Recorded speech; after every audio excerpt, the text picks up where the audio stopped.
Hi, Internet viewers. This is Frank Rauscher again, and I am going to continue the priming of the bird. So I just going to break this up in two segments. This is the second on the priming. So let me show you further, and I'm going to reverse the camera down so you can see what I'm doing on the bird. Just a moment. Okay, we're back again. I'm just going to reiterate what I did before. I got a pea size of titanium white acrylic paint, and I put a pea size. Just going to go over this again. Fill this up about 3/4 of the way with water, and I'm going to mix this really good. And I want to try to dissolve most of the paint into the cup here.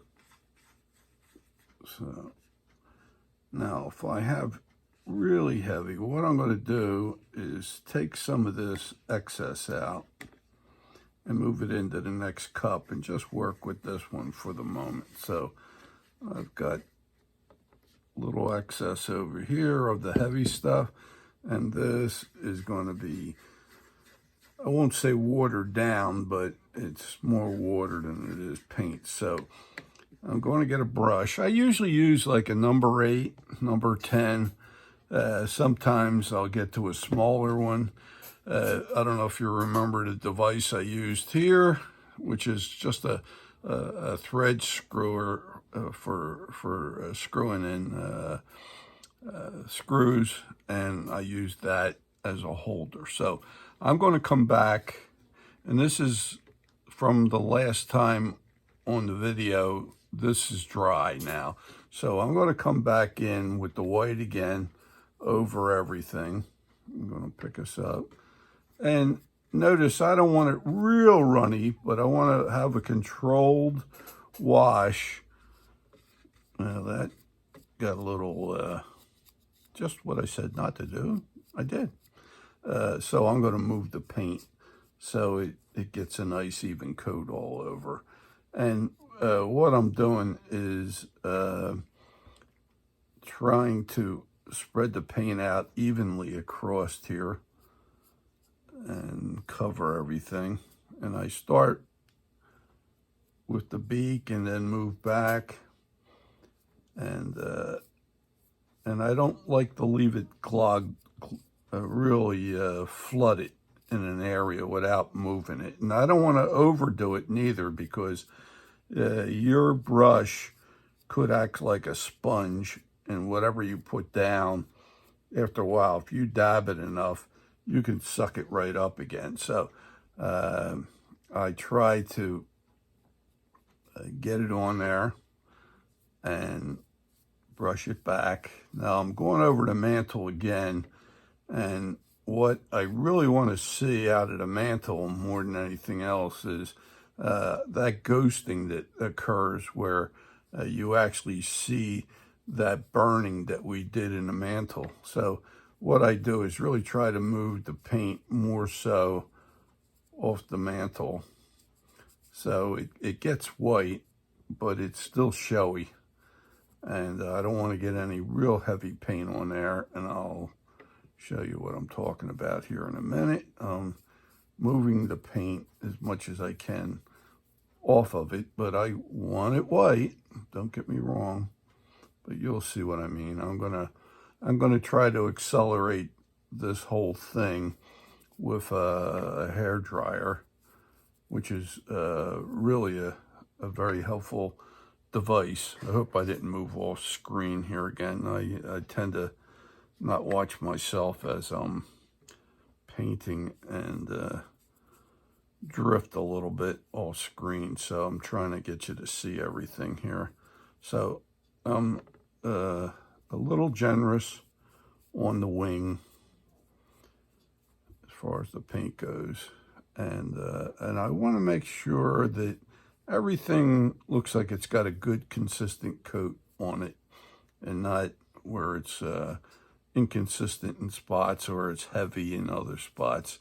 At least for these initial couple of washes. And it's important that we have some what I call ghosting, which is the wood burning coming through the pattern work, especially in a mantle, because the mantle we leave real soft, and in doing so we're looking for that pattern to come through, which is this one area up in here. So I'm trying to spread the paint fairly. You could be a little heavier in the tail and up in the wing coverts, which is here.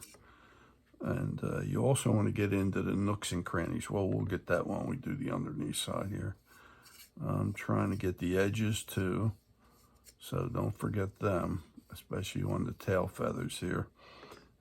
We have, want to make sure we're around the edges and it's not globbing up or anything like that. If you do, you're not doing the right wash.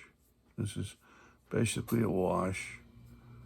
Okay, I got the underneath side of the beak, and I'm in the chin area, what I call the chin area. It's probably not the most technical name for that area, but I'm coming in here and I'm trying to go in one direction. If you noticed, I try to start from the head and move down when I do washes. Maybe the first wash that I got in here, I'll go in a lot of different directions, brushing it on, because I'm trying to get into every nook and cranny on the piece. And now that we got a coat on there, I want to try to go in one direction, and that's starting from the head down. So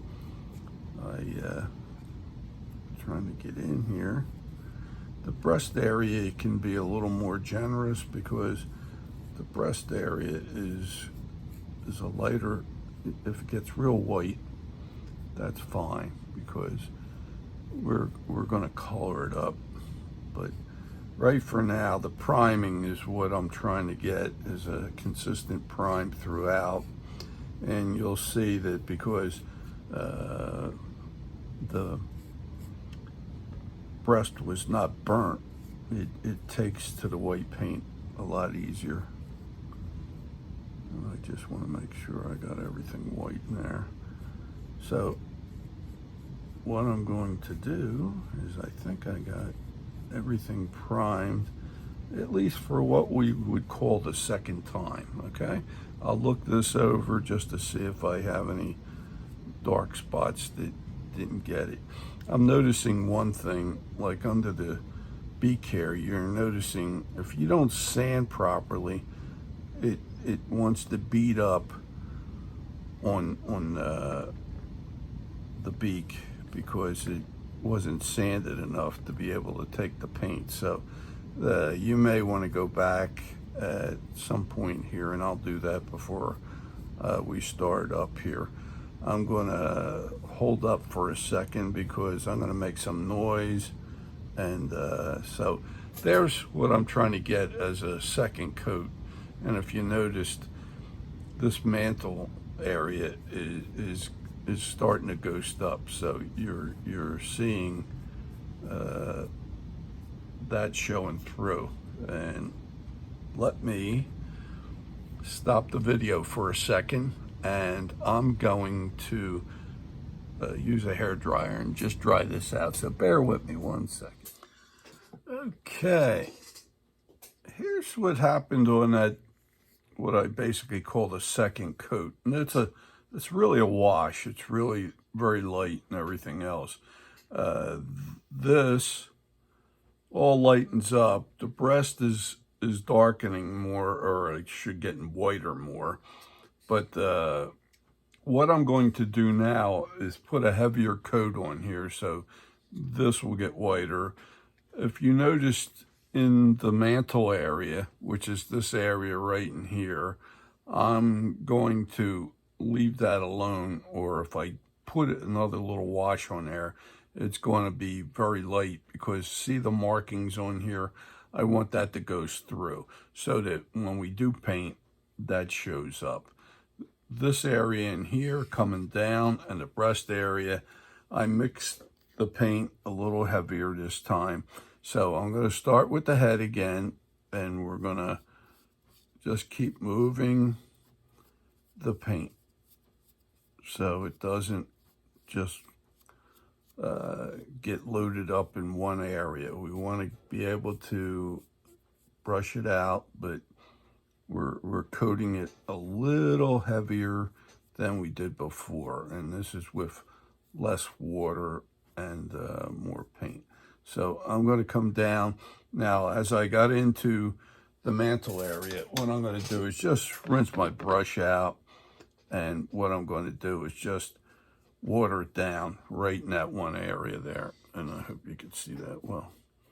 So right in there, I'm going to just, let me just get a little water in here, and I'm just going to blend that off so it gets a little whiter, but it's not going to go heavy. Then I'm going to go back in for the heavy mix, and I'm going to coat that. And don't worry about the eye and everything else. You paint right through the eye into the crevice of the eye here and everything else. Don't worry about that. And if it doesn't grab hold on the eye, don't worry about that neither. Because the eye, we have a way of cleaning the eye out real quick. And the paint doesn't really adhere to the glass that well. So when we get down to the mantle here, I do want to get a nice consistent coat here.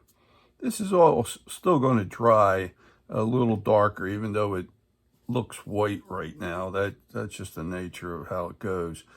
I'm going to come in below the mantle here now, and I'm going to paint the wings and the tail covert, or I should say the wing coverts, and get that in there like so.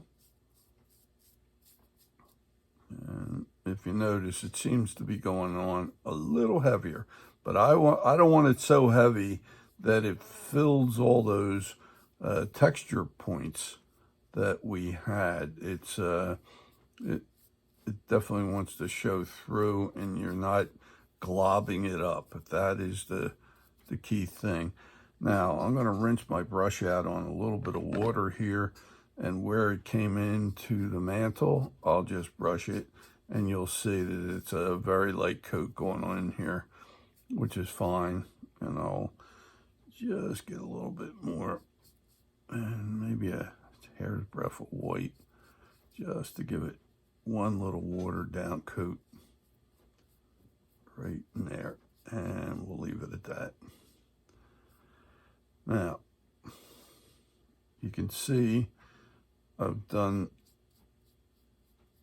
most of the area here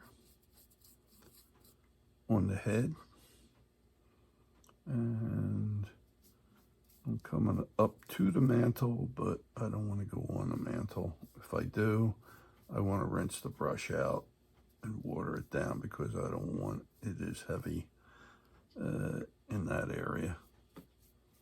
So I'll do all these right here.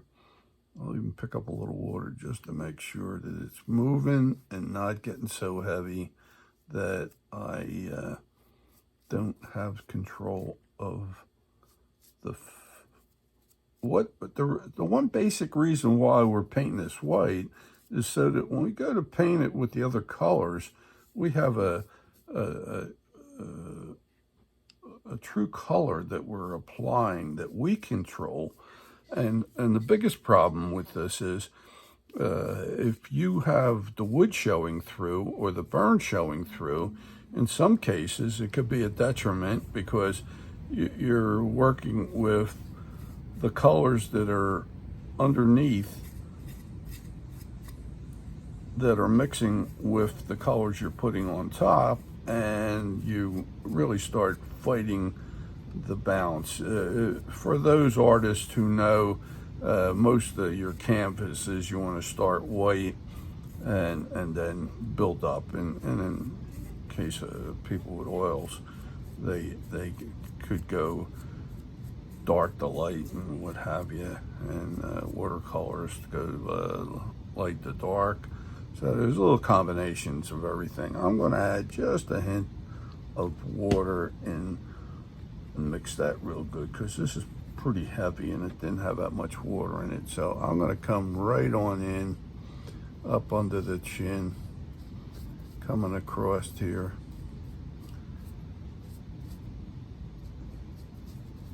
Doing the breast area. And because I encroached on some of what's the name, the mantle, I just water that down right in there.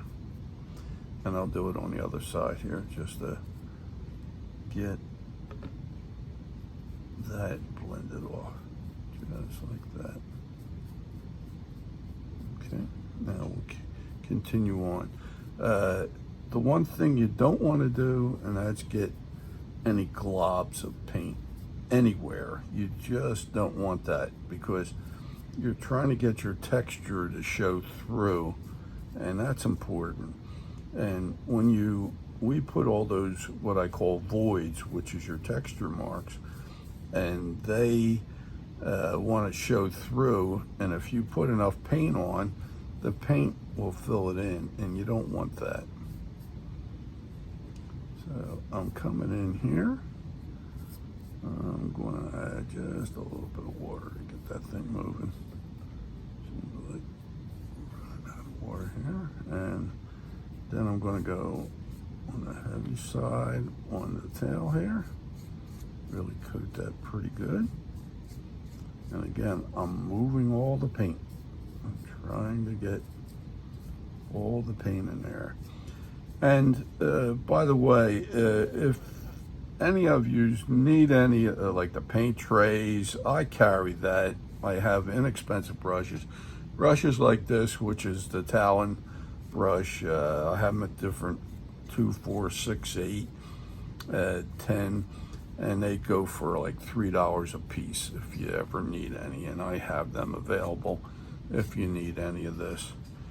And even the paints, I can supply you with a set of paints as well, and if you really need them, the acrylic paints. Okay, so I'm going to give this a once over here, and that I'm going to let dry, and I'll catch you on the next video, and we'll actually start putting color in here.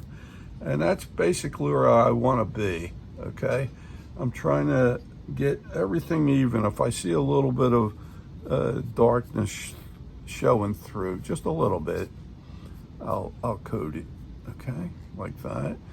And a little bit, maybe I didn't take, I'll put a little bit more in there. But that's basically where we want to be, right there.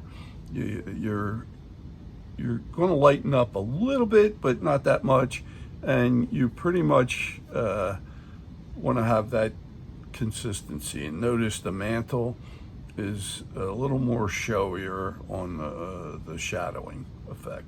So I'll see you on the next video. I hope you got something out of this. If you did, please give me a thumbs up, and if you could subscribe to my channel, I'd appreciate it. And hope to see you on the next video, and we'll take you on where we actually start putting color on the bird. So see you on the next one. Thank you.